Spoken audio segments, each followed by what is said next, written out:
நோக்கம் என்ன அப்படின்னு பார்த்தீங்கன்னா, நடைபயிற்சியினுடைய முக்கியத்துவத்தை சொல்றதுக்காக இந்த வீடியோவினுடைய நோக்கம்.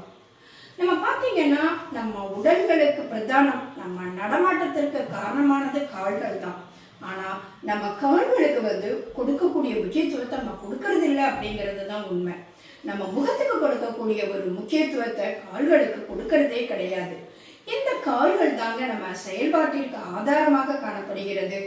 இந்த கால்கள்ல தான் நம்ம உடலில் உள்ள 50% தசைகள், 50% எலும்புகள், அது மட்டும் இல்லைங்க, நிகழ்வான மூட்டுகளும் காணப்படுகிறது.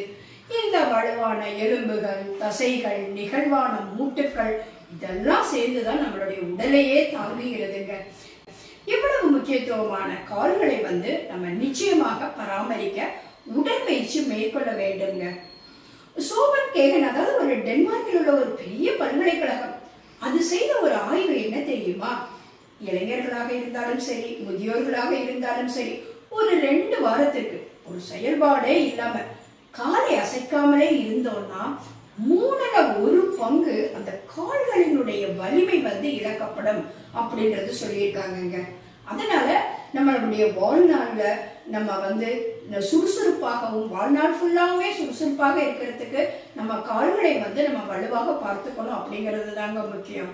இப்போ பார்த்தீங்கன்னா, வயது ஆக ஆக நம்ம மூளையிலிருந்து நம்ம கால்களுக்கு இணைக்கும் அந்த ஆணைகள் வரும் பார்த்தீங்களா, அந்த வேகம் குறையும்.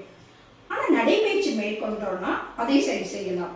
அது மட்டும் இல்லைங்க, கால்களில் ரத்த ஓட்டம் ஒழுங்காக இருந்தது, சீராக இருந்தது அப்படின்னா உடல் முழுவதுமே ரத்த ஓட்டம் ரொம்ப சிறப்பாக இருக்கும். நம்மளுடைய உடலை இணைக்கும் இந்த கால்கள் நம்மளை உடலோட இணைக்கும் ஒரு பெரிய நெட்வொர்க் அப்படின்னு சொன்னா கூட தகுங்க. அவ்வளவு சிறப்பாக கால்களுடைய செயல்பாடு காணப்படுகிறது.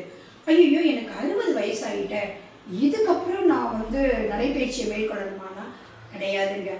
எப்பனாலும் சரி, எவ்வளவு வயதானாலும் சரி, நடைபயிற்சி செய்ய செய்ய அவங்களுடைய கால்கள் வலுப்பெற்று அவங்களுடைய செயல்பாடுகளிலும் ஒரு சிறப்பு காணப்படும். எங்கேயாவது ஒரு வெளியூர் அங்கெல்லாம் போனோம்னா முதல்ல ஒரு ரூம்ல போய் தங்கிடும். பாருங்களேன், இந்த தம்பதிகளை ரூமை திறந்த உடனே பேய் கண்ட மாதிரி அலறாங்க. எந்த ஊருக்கு போனாலும் அந்த ஊரில் உள்ள இயற்கை காட்சிகளை காலார நடந்து கால்களுக்கும் நடைபயிற்சி கொடுத்து சிறப்பாக இருக்கலாமே. ஆனா நம்ம என்ன பண்றோம்? செல்லோட தான் நம்மளுடைய காலத்தை செலவழிக்கிறோம் என்பதுதான் உண்மை.